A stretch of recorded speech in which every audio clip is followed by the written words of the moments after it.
문재인 대통령의 방미가 끝났고요.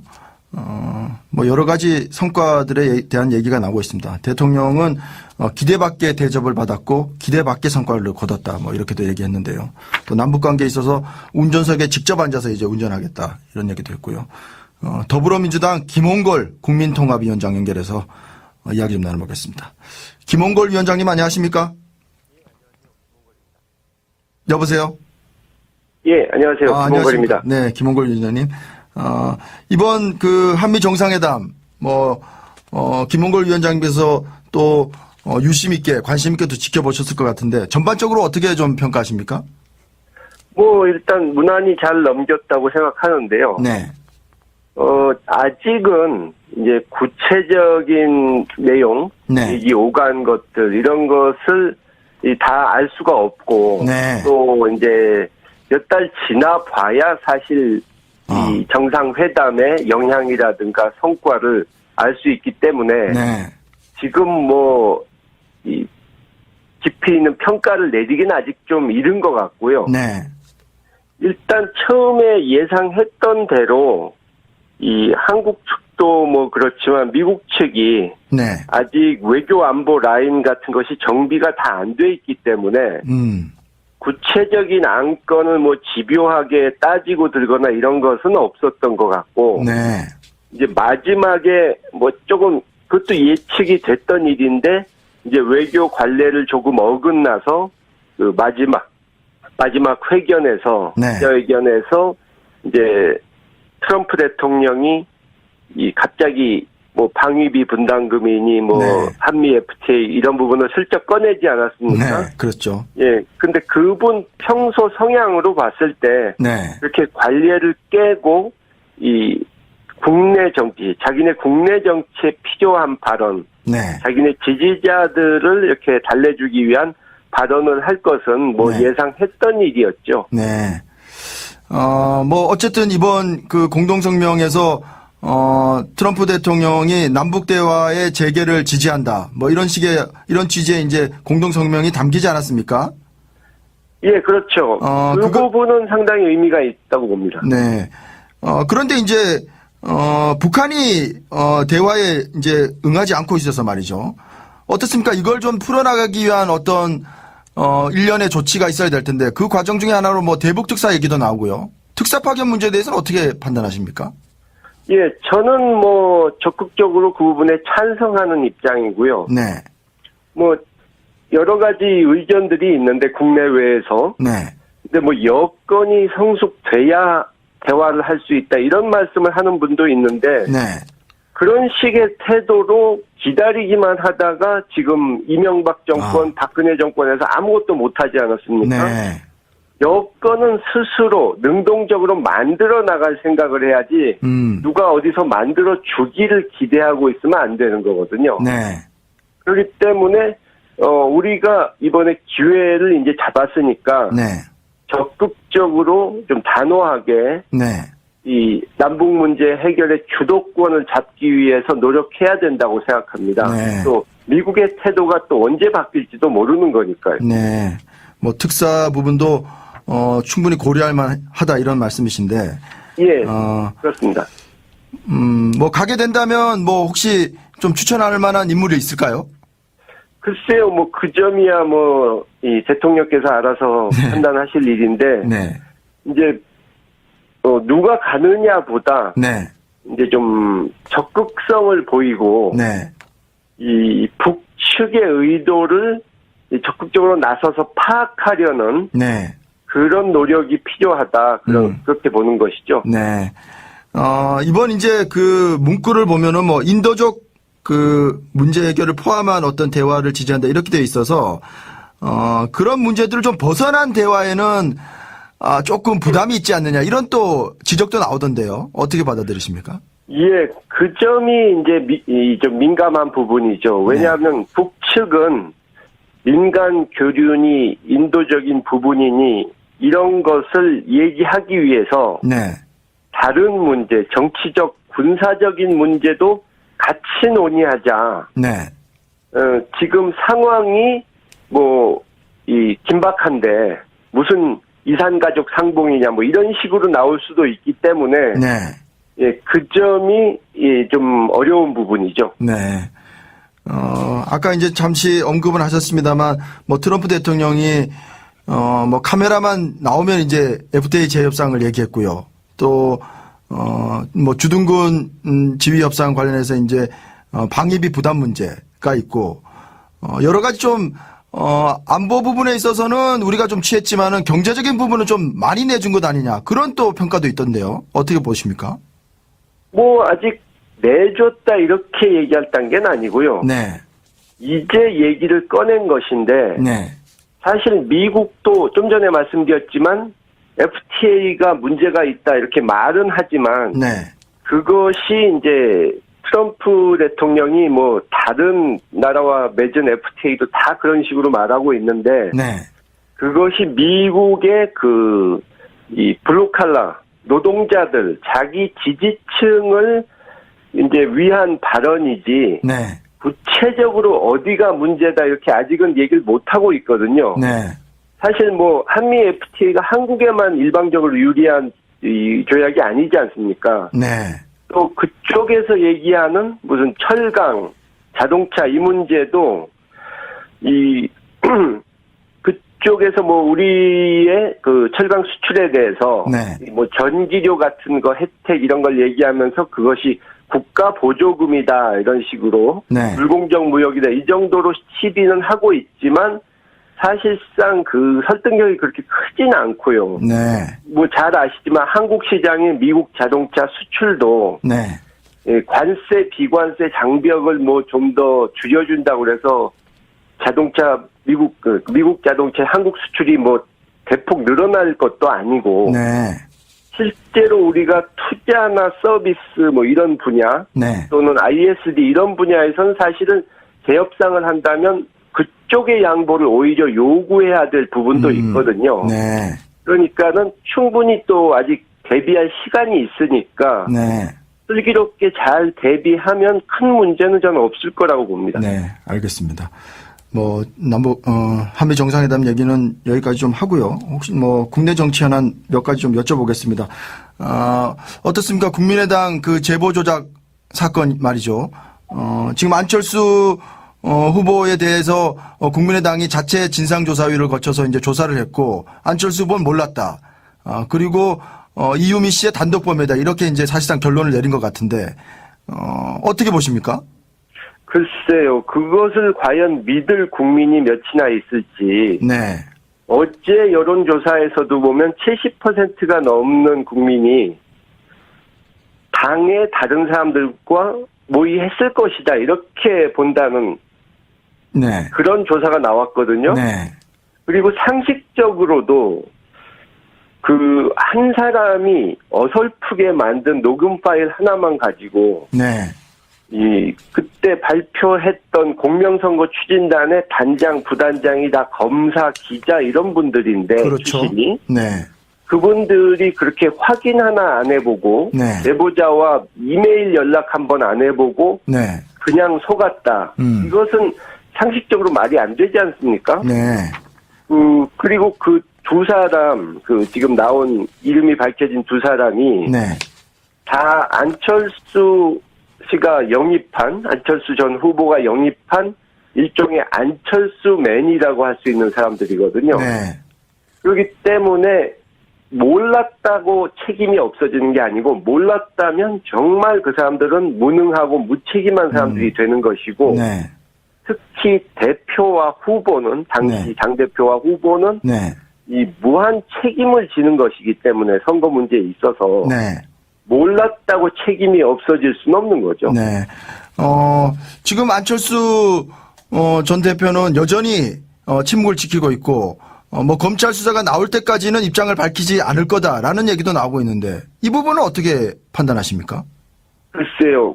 그 책임 있는 정치인의 자세라고는 할 수가 없죠. 네. 그러니까 몰랐다 하더라도 분명히 자신의 책임이 큰데 지금 뭐 눈치를 보다가 네.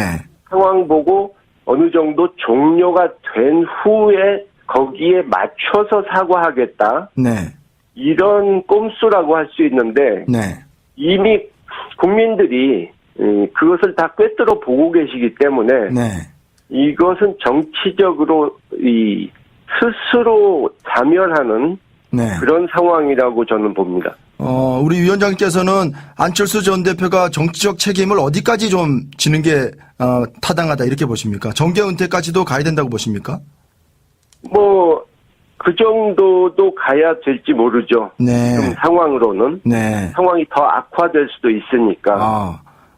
안철수 전 대표가 뭐 차기 대선에서 뭐 열망을 불태우고 있었으니까요. 그런 재기가 이번에 가능할까요? 이번 사건이 어떻게 안철수 전 대표에게 영향을 미치려고 보십니까? 글쎄요, 뭐 차기 대선을 나간다면 네. 이제 어느 정도 국민적으로 지도자란 이미지가 중요하고 또 하나는 이 정당이란 조직이 튼튼히 받쳐줘야 되는데 양쪽이 다 무너지는 상황이기 때문에 네. 미래가 어둡다고 봐야겠죠. 네. 당시 상임선대위원장이었던 박지원 전 대표는 내가 만약에 알았다면은 뭐 목을 내놓겠다고까지 얘기했는데요. 뭐 그런 얘기들이 어떻게 지도부가 좀 책임을 회피하려는 자꾸 발언이라고 좀 받아들이십니까? 글쎄요, 그 박지원 의원이나 박주선 의원 그런 분들이 네. 뭐 오히려 적반하장격으로 화를 내시면서 민주당을 비난하시는데 네. 그분들은 지금 누가 가해자고 누가 피해자인지를 벌써 잊으신 것 같고요. 네. 그리고 대표를 맡으셨고 그 당시에 네. 계속해서 그것을 활용해서 네. 조작된 사실을 활용해서 모르셨다 하더라도 그걸 가지고 우리 쪽을 공격하지 않으셨습니까? 네. 그렇기 때문에 몰랐다고 해도 책임이 큰 것이죠. 네. 어떻습니까? 국민의당 지지율이 한국갤럽 조사에서 5%로 뭐 최저까지 떨어졌는데, 이번 사건을 계기로 조심스럽지만 뭐 정계 개편 가능성 얘기도 나오고 있고요. 우리 위원장님은 어떻게 판단하십니까? 글쎄요, 청와대 측이나 저희 민주당에서나 우선 인위적 정계 개편은 할 생각을 하지 않고 있었지만, 네. 이 경우는 그런 것이 아니고, 이제 국민의당이 스스로 지금 무너지고 있는 것 아닙니까? 네. 이제 지지율이 뭐 얼마냐 이게 문제가 아니고 네. 이 당이 앞으로 뭘 하든 국민들에게 신뢰를 받을 수가 없는 상황이 돼버렸지 않습니까? 네. 그렇기 때문에 당장 뭐 속단할 수는 없지만 네. 당이 이제 이렇게 갈라지는 네. 그러니까 뭐 누구는 어느 쪽으로 가고 누구는 뭐 어느 쪽으로 가고 이런 식으로 네. 당이 이렇게 깨져버리는 상황이 올 수도 있는 거죠. 네. 근데 그분들이 누구는 어디로 갈 것이다 뭐 하는 것을 지금 뭐 예측하기는 힘들고 네. 좀 시간이 지나 봐야겠죠. 네. 알겠습니다. 더불어민주당 김홍걸 국민통합위원장과 이야기 좀 나눠봤습니다. 위원장님 오늘 말씀 고맙습니다. 예, 수고하셨습니다. 이번에 기회를 이제 잡았으니까 네. 적극적으로 좀 단호하게 네. 이 남북 문제 해결의 주도권을 잡기 위해서 노력해야 된다고 생각합니다. 네. 또 미국의 태도가 또 언제 바뀔지도 모르는 거니까요. 네. 뭐 특사 부분도 충분히 고려할 만하다 이런 말씀이신데. 예, 그렇습니다. 뭐 가게 된다면 뭐 혹시 좀 추천할 만한 인물이 있을까요? 글쎄요, 뭐 그 점이야 뭐 이 대통령께서 알아서 판단하실 일인데 네. 이제 누가 가느냐보다 네. 이제 좀 적극성을 보이고 네. 이 북측의 의도를 적극적으로 나서서 파악하려는 네. 그런 노력이 필요하다. 그렇게 보는 것이죠. 네. 이번 이제 그 문구를 보면은 뭐 인도적 그 문제 해결을 포함한 어떤 대화를 지지한다 이렇게 되어 있어서 그런 문제들을 좀 벗어난 대화에는 조금 부담이 있지 않느냐 이런 또 지적도 나오던데요. 어떻게 받아들이십니까? 예, 지금 뭐 깊이 있는 평가를 내리기는 아직 좀 이른 것 같고요. 네. 일단 처음에 예상했던 대로 이 한국 측도 뭐 그렇지만 미국 측이 네. 아직 외교 안보 라인 같은 것이 정비가 다 안 돼 있기 때문에 구체적인 안건을 뭐 집요하게 따지고 들거나 이런 것은 없었던 것 같고 네. 이제 마지막에 뭐 조금 그것도 예측이 됐던 일인데 이제 외교 관례를 조금 어긋나서 그 마지막 회견에서 네. 기자회견에서 이제 트럼프 대통령이 이 갑자기 뭐 방위비 분담금이니 뭐 네. 한미 FTA 이런 부분을 슬쩍 꺼내지 않았습니까? 네. 그렇죠. 예. 근데 그분 평소 성향으로 봤을 때 네. 그렇게 관례를 깨고 이 국내 정치, 자기네 국내 정치에 필요한 발언, 네. 자기네 지지자들을 이렇게 달래주기 위한 발언을 할 것은 뭐 네. 예상했던 일이었죠. 네. 뭐 어쨌든 그 점이 이제 좀 민감한 부분이죠. 왜냐하면 북측은 민간 교류니 인도적인 부분이니 이런 것을 얘기하기 위해서 네. 다른 문제, 정치적, 군사적인 문제도 같이 논의하자. 네. 지금 상황이 긴박한데 무슨 이산가족 상봉이냐 뭐 이런 식으로 나올 수도 있기 때문에 네. 예, 그 점이 좀 어려운 부분이죠. 네. 아까 이제 잠시 언급은 하셨습니다만 뭐 트럼프 대통령이 뭐 카메라만 나오면 이제 FTA 재협상을 얘기했고요. 또 뭐 주둔군 지휘 협상 관련해서 이제 방위비 부담 문제가 있고 여러 가지 좀 안보 부분에 있어서는 우리가 좀 취했지만은 경제적인 부분은 좀 많이 내준 것 아니냐 그런 또 평가도 있던데요. 어떻게 보십니까? 뭐 아직 내줬다 이렇게 얘기할 단계는 아니고요. 네. 이제 얘기를 꺼낸 것인데 네. 사실 미국도 좀 전에 말씀드렸 어쨌든 이번 그 공동성명에서 트럼프 대통령이 남북 대화의 재개를 지지한다. 뭐 이런 취지의 이제 공동성명이 담기지 않았습니까? 예, 그렇죠. 그 부분은 상당히 의미가 있다고 봅니다. 네. 그런데 이제 북한이 대화에 이제 응하지 않고 있어서 말이죠. 어떻습니까? 이걸 좀 풀어나가기 위한 어떤 일련의 조치가 있어야 될 텐데 그 과정 중에 하나로 뭐 대북 특사 얘기도 나오고요. 특사 파견 문제에 대해서는 어떻게 판단하십니까? 예, 저는 뭐 적극적으로 그 부분에 찬성하는 입장이고요. 네. 뭐 여러 가지 의견들이 있는데 국내외에서. 네. 근데 뭐 여건이 성숙돼야 대화를 할 수 있다 이런 말씀을 하는 분도 있는데 네. 그런 식의 태도로 기다리기만 하다가 지금 이명박 정권, 박근혜 정권에서 아무것도 못하지 않았습니까? 네. 여건은 스스로 능동적으로 만들어 나갈 생각을 해야지 누가 어디서 만들어 주기를 기대하고 있으면 안 되는 거거든요. 네. 그렇기 때문에 우리가 네. 문재인 대통령의 방미가 끝났고요. 뭐 여러 가지 성과들에 대한 얘기가 나오고 있습니다. 대통령은 기대 밖의 대접을 받았고 기대 밖의 성과를 거뒀다. 뭐 이렇게도 얘기했는데요. 또 남북 관계에 있어서 운전석에 직접 앉아서 이제 운전하겠다. 이런 얘기도 했고요. 더불어민주당 김홍걸 국민통합위원장 연결해서 이야기 좀 나눠보겠습니다. 김홍걸 위원장님 안녕하십니까? 여보세요? 예, 안녕하세요. 김홍걸입니다. 네, 김홍걸 위원장님. 이번 그 한미 정상회담 김홍걸 위원장님께서 또 유심 있게 관심 있게 또 지켜보셨을 것 같은데 전반적으로 어떻게 좀 평가하십니까? 뭐 일단 무난히 잘 넘겼다고 생각하는데요. 네. 아직은 이제 구체적인 내용, 네. 얘기 오간 것들 이런 것을 다 알 수가 없고 네. 또 이제 몇 달 지나 봐야 사실 이 정상회담의 영향이라든가 성과를 알 수 있기 때문에 네.